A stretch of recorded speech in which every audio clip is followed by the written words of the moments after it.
Saudações, seja bem-vindo. A minha abordagem hoje vai girar em torno da análise de uma legislação específica, como referi no nosso vídeo, onde abordei relativamente às grandes mutações a que íamos submeter no nosso canal. Para além daquilo que são as novas matérias jurídicas ou disciplinas jurídicas, também iria analisar aqui algumas legislações que têm sido aprovadas no ordenamento jurídico angolano e como também lá referi, para hoje, e sendo a nossa primeira análise, vou olhar por um lado para a lei sobre os veículos motorizados. Lei essa que revoga a taxa de circulação e, portanto, convido-lhe a assistir o vídeo até o fim para que possa então compreender quais são essas diferenças e o que é essa lei sobre o imposto relativo aos veículos motorizados traz em relação àquilo que é a taxa de circulação. Se for novo no canal, inscreva-se, deixa o seu gosto, comentário, sugestão ou crítica, ativa o sino para que possa ser notificado sempre que eu subir um vídeo novo e compartilhe o máximo que puder para que mais pessoas possam ter acesso aos nossos conteúdos. Como sabe, eu sou Jorge Reis e este é o Jusbie.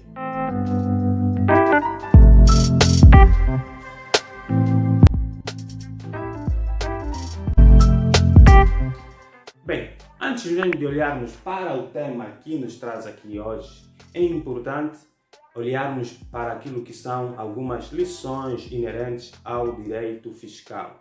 Na verdade, o direito fiscal consiste no ramo da ciência jurídica que tem como finalidade essencial trazer as normas e os princípios jurídicos inerentes à relação tributária ou a relação com o imposto. Na verdade, o direito fiscal incide essencialmente sobre o imposto. Nessa perspectiva, e quando falamos relativamente à questão tributação, nós verificaremos que o Estado tem, na verdade, três formas de tributar. E quem vai nos tornar isso é claramente o nosso Código Geral Tributário. Logo, eu tenho aqui a minha legislação fiscal, na verdade é uma legislação que já está meio desatualizada, não obstante a ser a sexta edição, já está um pouquinho desatualizada na medida em que, nos últimos tempos, o Estado angolano decidiu desencadear uma grande revolução no que diz respeito à legislação tributária, criando efetivamente várias legislações que tendem a alterar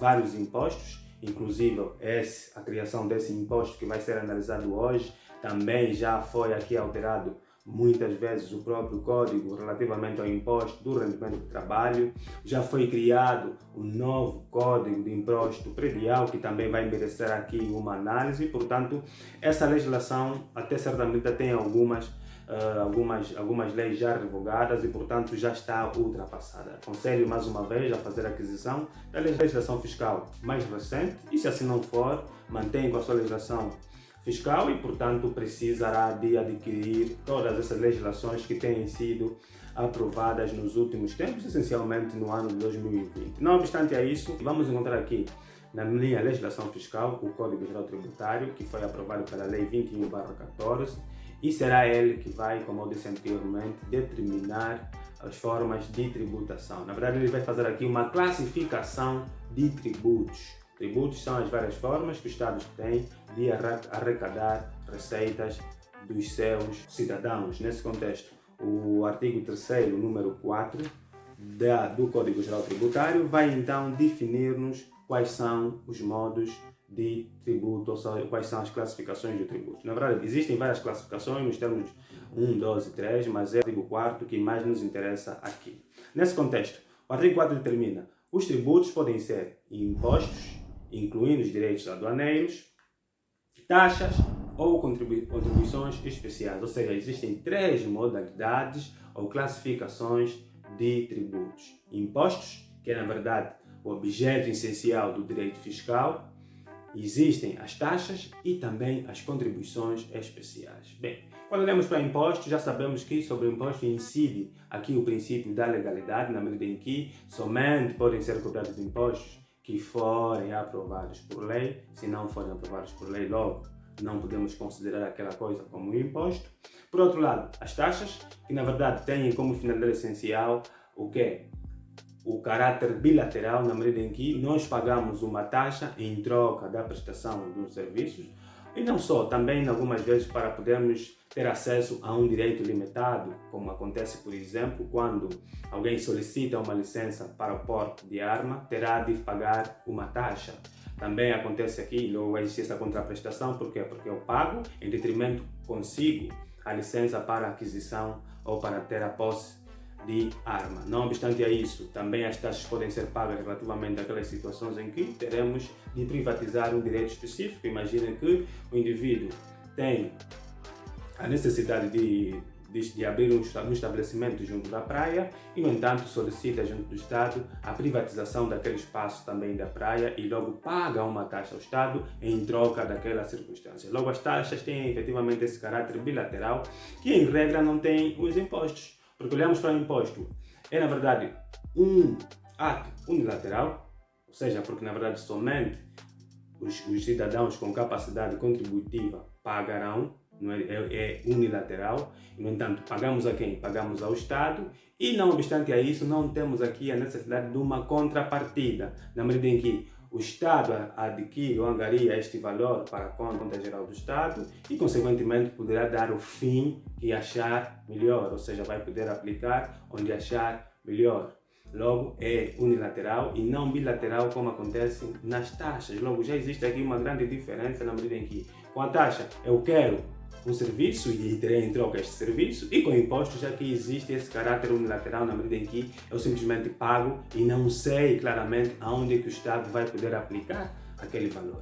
Não obstante a isso, existe aqui uma terceira figura, que são as contribuições especiais. Contribuições especiais normalmente podemos aqui aplicar relativamente à questão da própria segurança social. Também é uma forma de tributo, mas, no entanto, quem será o beneficiário? Será o próprio segurado, na medida em que faz o pagamento ou vai fazendo essa contribuição mensal. Em troca, poderá ter a sua reforma assegurada. Em caso de incapacidade, poderá ter uma pensão de incapacidade. Em caso da morte daquele indivíduo que tem contribuído, logo, os seus filhos poderão ser beneficiados com uma pensão por morte, a sua esposa idem. Logo, é na verdade essa finalidade essencial das contribuições especiais, e eu atiro aqui como exemplo especificamente a questão da segurança social. Portanto, já conseguiu perceber mais ou menos aqui a diferença entre taxa e imposto, né? Na verdade, incide essencialmente essa diferença no caráter bilateral. Por quê? Porque na taxa eu tenho esse caráter bilateral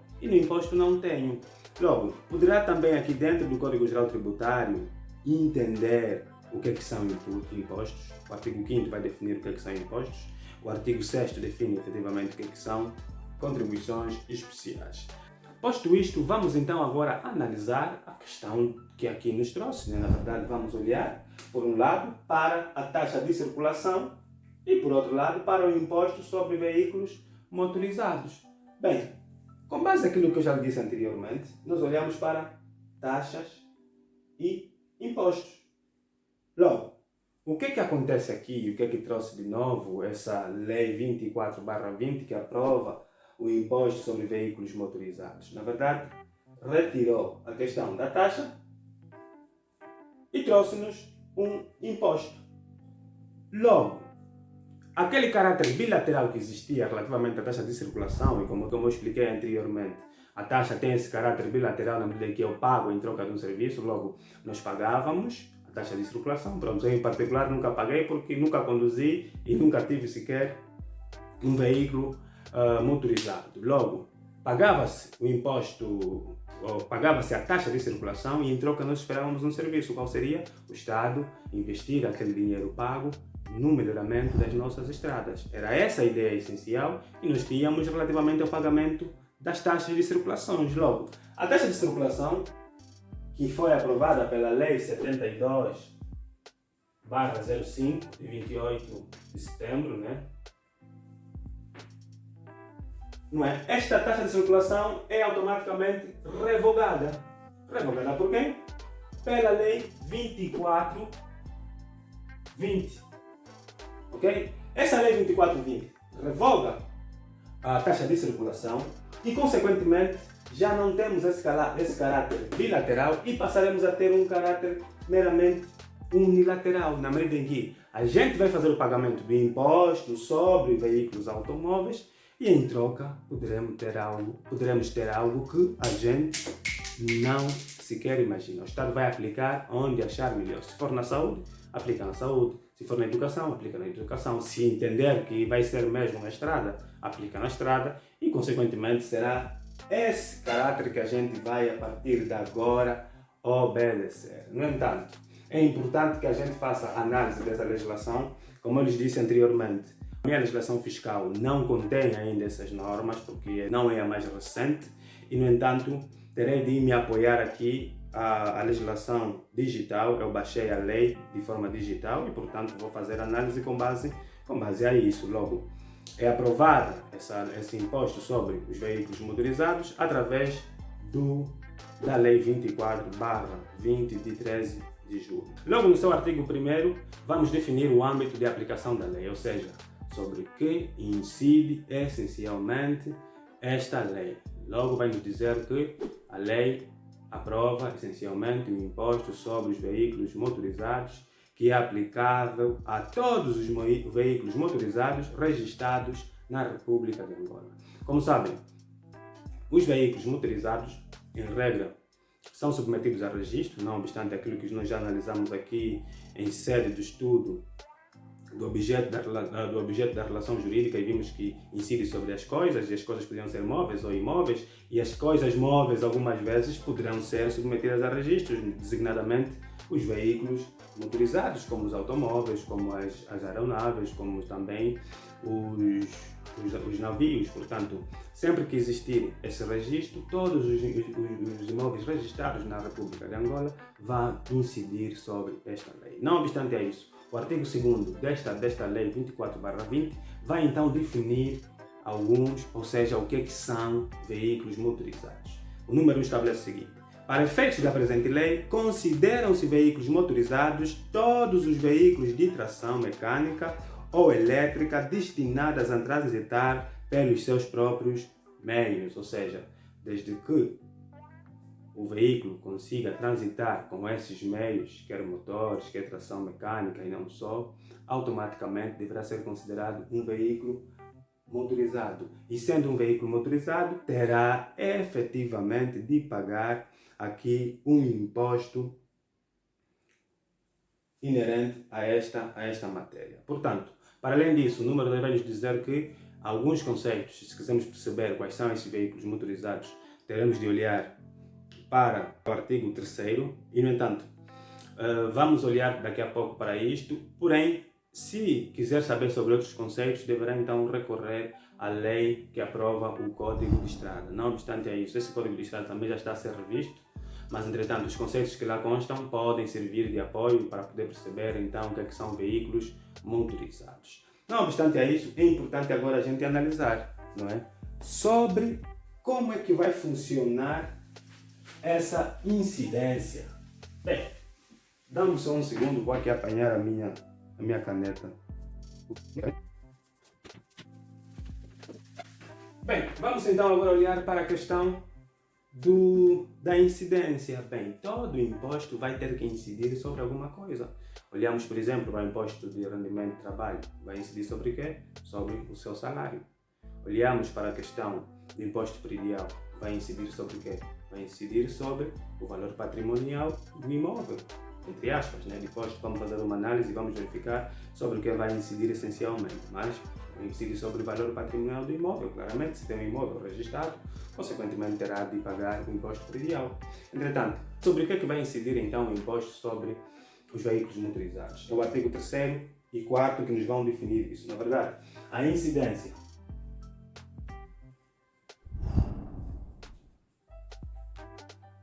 poderá ser objetiva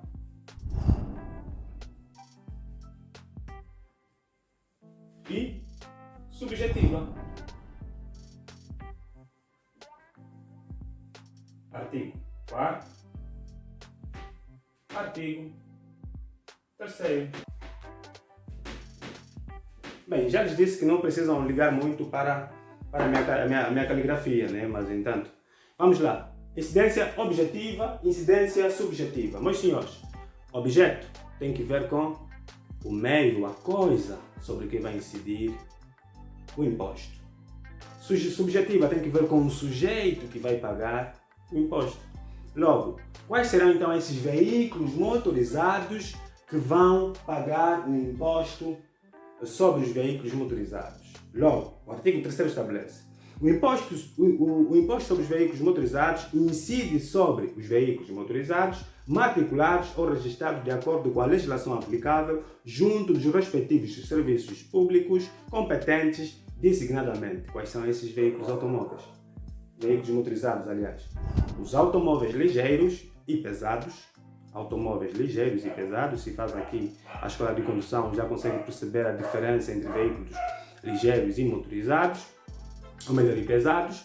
A linha B, os motociclos, os ciclomotores, os triciclos e os quadriciclos também são objeto de pagamento de imposto. Logo, se tiver uma motorizada, se tiver uma caleluia, como nós chamamos no BIE, terá de pagar também o imposto sobre veículos motorizados. Anteriormente, a taxa de circulação não incidia, não era assim tão abrangente, né? Eram normalmente os veículos automóveis, simplesmente ligeiros e pesados, e também pagavam, se calhar, as aeronaves e os navios, mas agora tudo aquilo que pode circular com os seus próprios meios vai ser então objeto de pagamento de imposto sobre veículos motorizados. Para além disso, a linha C estabelece as aeronaves e a linha D estabelece as embarcações. Logo, será essa então a incidência objetiva do imposto sobre os veículos motorizados. No entanto,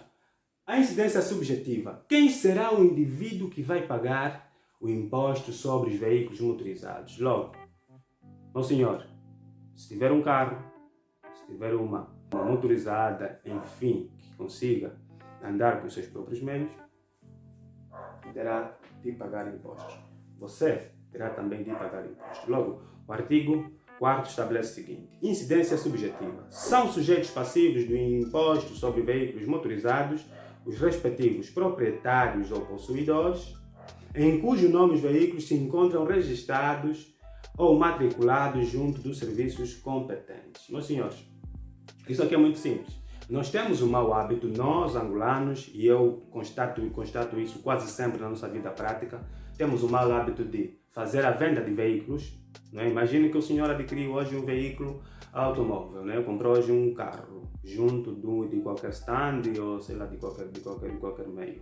Vai junto da aviação em trânsito, estabelece todos os veículos relativamente ao carro e depois vai para os registros automóveis para fazer o registro e, consequentemente, ter o título de propriedade. Logo, será o seu nome que vai constar no registro daquele carro. Depois o senhor faz a venda a uma outra pessoa e não faz a transferência do registro. Quem vai incidir serás tu a pagar o imposto. Em regra, portanto, depois terás de provar que na verdade fizeste a venda e será a pessoa que tem a posse do imóvel que deverá pagar. Mas, portanto, eu aqui aconselho já que quando vai fazer a venda sobre as viaturas, sobre agora motorizadas e outros meios que têm efetivamente motores e a capacidade de andar com seus próprios meios, é necessário que faça também a transferência deste registro, logo fazer a transferência da titularidade do seu nome para o nome do adquirido, porque isso assim é que vai facilitar não só o Estado e também a própria dinâmica do pagamento do imposto. Bem, número 2. Para efeitos dispostos no número anterior, presume-se sujeitos passivos, o qual responde solidariamente pelo pagamento do imposto com direito de regresso sobre o titular do veículo. A linha A pessoa que se encontra na posse efetiva do veículo, o adquirente do veículo cujo imposto tenha sido pago em exercícios anteriores. Portanto, aqui nesse número 2 nós vamos encontrar aqui algumas situações excepcionais. No caso, falamos aqui relativamente à situação de que a posse encontra-se efetivamente na mão de um terceiro e não do que tem o nome no registro. Claramente que será ele que vai pagar. Ele disse há pouco que é necessário, sim é necessário, mas meus senhores, vamos facilitar o trabalho do Estado, vamos registrar e quando fazemos a venda, passar o registro para o nome do adquirente. Assim facilita todo mundo. Não temos mais aqui que provar nada e logo ele vai pagar o imposto, vai ter que pagar, portanto, facilita a vida do Estado. Não é? Depois não precisará ter esse direito de regresso, que é muito trabalhoso. Não é? O adquirente de veículo cujo imposto não tenha sido pago em exercícios anteriores. Imagina que o senhor adquiriu um imóvel hoje e, portanto, o veículo nunca pagou o imposto sobre os veículos motorizados. Não é? Logo, se é o adquirente, vai ter que pagar os impostos anteriores e depois, nos termos do número 2, vai ter o direito de regresso sobre o anterior proprietário. Portanto, é importante a gente legalizar as coisas, incidir os impostos sobre isso, vamos pagar os impostos. Não é? Vamos pagar os impostos. A lei determina, a lei aprovou, vamos cumprir com a lei. É fácil e, portanto, vamos dar sequência àquilo que é, então, a análise. Não obstante a isso, vão aqui existir algumas isenções, ou seja, indivíduos que não poderão pagar o imposto sobre os veículos motorizados, não é? Quem são esses indivíduos? Na verdade, são os indivíduos do costume. Basicamente, sempre que ouvir falar sobre impostos, esses sujeitos, estou aqui a falar de indivíduos, mas vou falar sobre sujeitos porque são pessoas coletivas. Já temos aqui no vídeo aulas relativamente às pessoas coletivas. Por isso, meu senhor, vai lá ver, perceba o que são pessoas coletivas e porque é que nós estamos aqui a incidir sobre pessoas coletivas. Logo, essas pessoas coletivas não vão pagar impostos. Quem são essas pessoas coletivas? Artigo 5º. Isenções. Estão isentos de impostos sobre veículos motorizados. A linha A, o Estado, as autarquias locais, os institutos públicos e os partidos políticos. Logo, essas pessoas coletivas todas, Estado é uma pessoa coletiva, já sabem que é uma pessoa coletiva, vai lá ver o vídeo porque o Estado é uma pessoa coletiva. As autarquias locais também são uma pessoa coletiva. Portanto, em Angola ainda não estão institucionalizadas, estamos aqui a aprovar as leis, vai, aprova, não aprova, portanto vamos aguardar o que é que a nossa Assembleia vai decidir no final. Os institutos públicos e os partidos políticos são todos pessoas coletivas porque unem-se para atingir um único fim e vai lá perceber isso. Bem, para além disso, a linha B, as missões diplomáticas, os consulares, quando haja reciprocidade de tratamento. Imagine que nós estamos aqui a Embaixada dos Estados Unidos, certo? Embaixada dos Estados Unidos, em regra, estamos aqui a falar de missões diplomáticas, é uma missão diplomática dos Estados Unidos em Angola e, portanto, se Angola, ou seja, se a Embaixada de Angola nos Estados Unidos não paga impostos, em Angola também não vai pagar impostos. Portanto, se paga, aí também terá de pagar. Só estará isenta em Angola se a nossa embaixada tem o mesmo tratamento no seu país. Portanto, para além disso, incluímos a linha C, as organizações internacionais, nos termos dos acordos celebrados pelo Estado angolano. Logo, se tiver aqui a ONU, se tiver aqui uma outra organização internacional, nos termos do acordo celebrado com Angola, não vai pagar, então, impostos. Número 2. Estão ainda isentos de pagamento de impostos dos veículos motorizados, quem? Os tratores utilizados exclusivamente para a agricultura e os veículos adaptados para o uso de pessoas com deficiência mediante reconhecimento da administração tributária. Meus senhores, percebam aqui, estamos a retirar alguns veículos motorizados, né? O trator é um veículo motorizado, pode andar pelos seus próprios meios, entretanto, se a atividade for exclusiva para a agricultura, não vai pagar impostos, não é? Também existem alguns veículos específicos para algumas pessoas com deficiência, perfeito? E não só as cadeiras de roda, mas também existem algumas motorizadas que são criadas, adaptadas para aquela pessoa. Também alguns veículos automóveis são criados adaptados às pessoas com deficiência e, portanto, nessas situações nós vamos aqui isentá-los de impostos desde que haja prova junto da Administração Geral Tributária, ou seja, junto da AGT, a AGT comprovar que efetivamente existe isso, portanto não vai pagar impostos.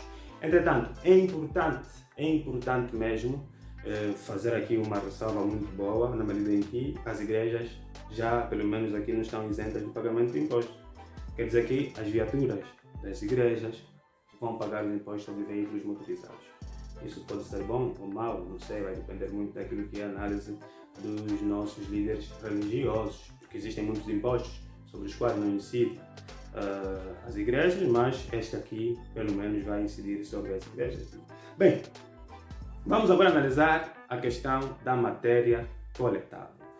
Um dia a gente vai falar sobre as fases de um imposto, um dia. Vou falar aqui sobre direito fiscal, quem sabe, e vamos perceber o que é isso de matéria coletável e por que é que falamos disso. Logo, a matéria coletável é aquele meio que o Estado vai então retirar o imposto. E logo, vem definida no artigo 6º desta lei. Primeiro, critérios para a determinação da matéria coletável. Número 1. O valor do imposto a pagar é determinado tendo em conta o seguinte, ou tendo em consideração o seguinte. Número 1. A linha A. A cilindrada do motor para os automóveis ligeiros, ciclomotores, motociclos, triciclos e quadriciclos e a tonelagem para os pesados. Imagine, nós olhamos há pouco que incidirão sobre os veículos ligeiros e pesados. Veículos automóveis ligeiros e pesados. Logo, os veículos automóveis, os motociclos, os quadriciclos e os outros, vamos definir a matéria coletável em função da sua cilindragem.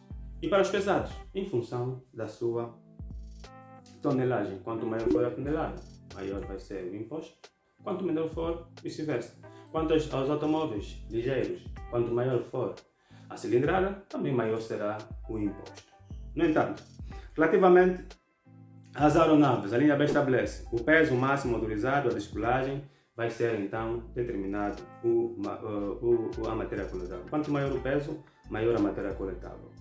A linha C, a tonelagem de arqueação bruta para as embarcações. Claramente que quanto maior for a tonelagem, maior será o imposto.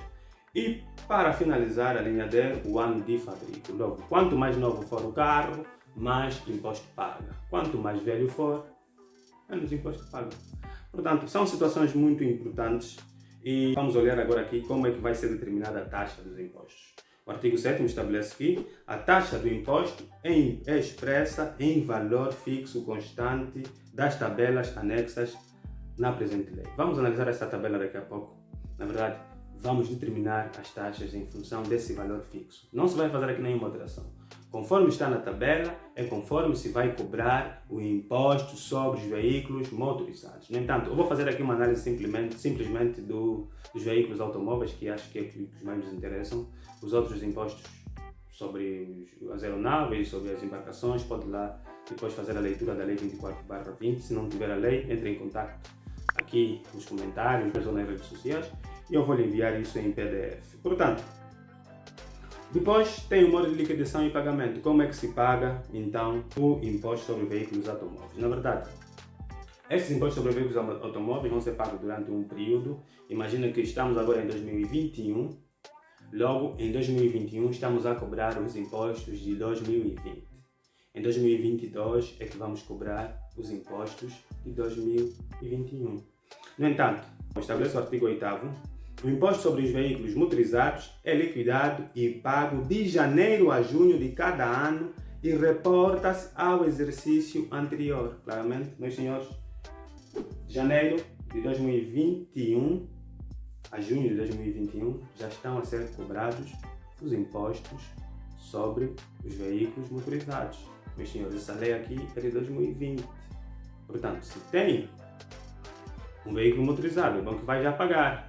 Porque depois de junho poderá estar sujeito a pagamentos de multas. Portanto, vamos facilitar o processo do Estado, meus senhores.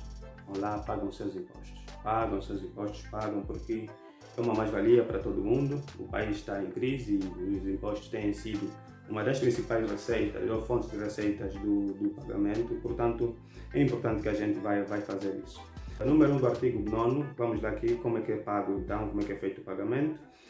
Número 1, o imposto é pago nos termos da legislação em vigor, no prazo referido no artigo anterior, sendo a prova do pagamento efetuada mediante exibição de selo aprovado por diploma próprio. Meus senhores, assim que é feito o pagamento, vão lhe emitir um selo. Esse selo vai existir uma legislação que aprova o selo específico. Quem vai fiscalizar é o artigo 10º que determina, não é? Dever de cooperação, artigo 11º, e no entanto, vamos olhar aqui para o artigo 12º, que também traz aqui algo muito especial, muito bom, que se refere à garantia. Como é que nós vamos comprovar que fizemos o pagamento? Ou quando é que o Estado vai comprovar que fez o pagamento? Meus senhores, o Estado tem várias formas de provar se você pagou ou não.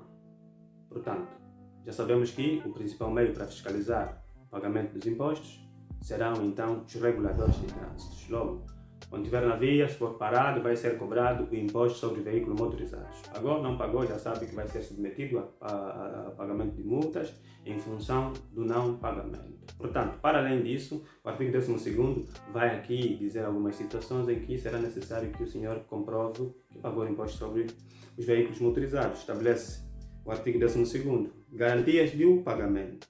Os serviços competentes ficam obrigados a exigir prova do pagamento do imposto do último ano, quando seja aplicável nos casos de reemissão dos documentos do veículo, nomeadamente o título de propriedade, o livrete, a licença de embarcação, o certificado de navegabilidade. Meus senhores, sempre que tiver que tratar isso, lhe vai ser cobrado o imposto.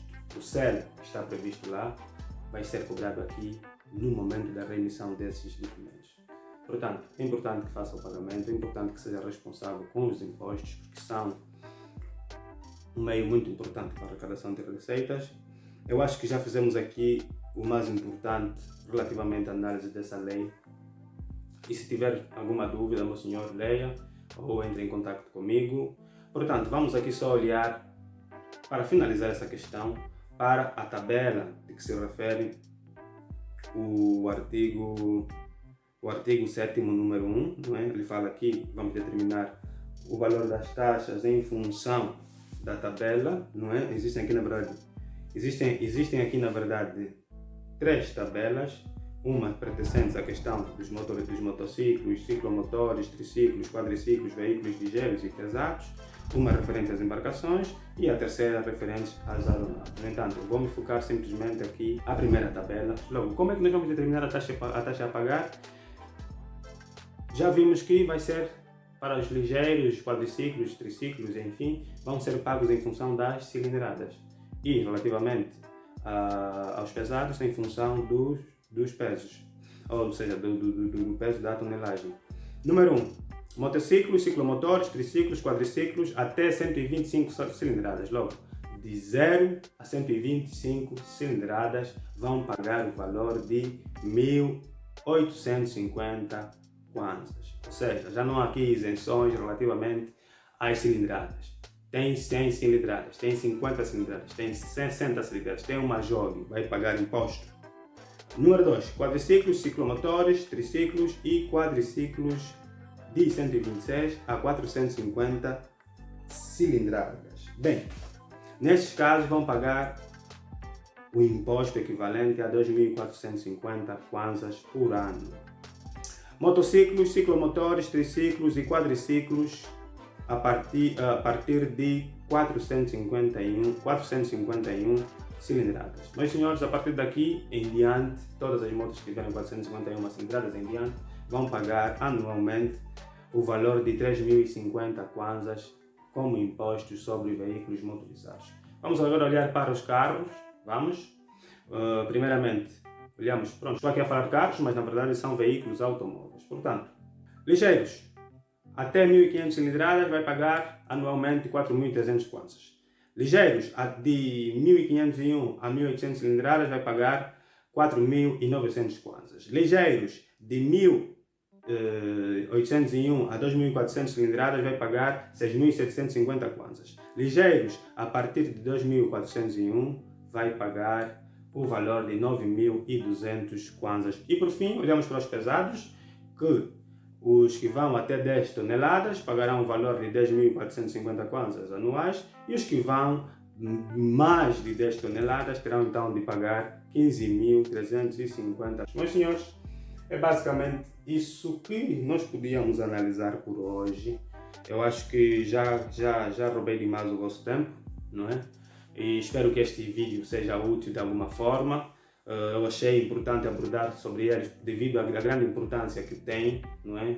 De realçar a diferença entre as taxas e os impostos e também para que saiba que estamos nessa fase de pagamento desses impostos e, portanto, o meu senhor vai lá, paga os impostos. É importante que faça, é importante. Nesse sentido, é tudo quanto eu tinha preparado para hoje. Espero eu ter sido claro e coerente nessa explicação. Se tiver alguma sugestão, se quiser que a gente aborde sobre uma legislação específica, deixa aqui nos comentários ou nas nossas redes sociais e, portanto, Agradeço mais uma vez pelo seu tempo e pela sua audiência dispensada. E espero por si, no próximo vídeo, inerente à análise, vamos olhar para o regulamento da Ordem dos Advogados, que aprova o acesso à advocacia. Até lá, muito obrigado. Como sabe, eu sou Jorge Reis e este é o Justiça.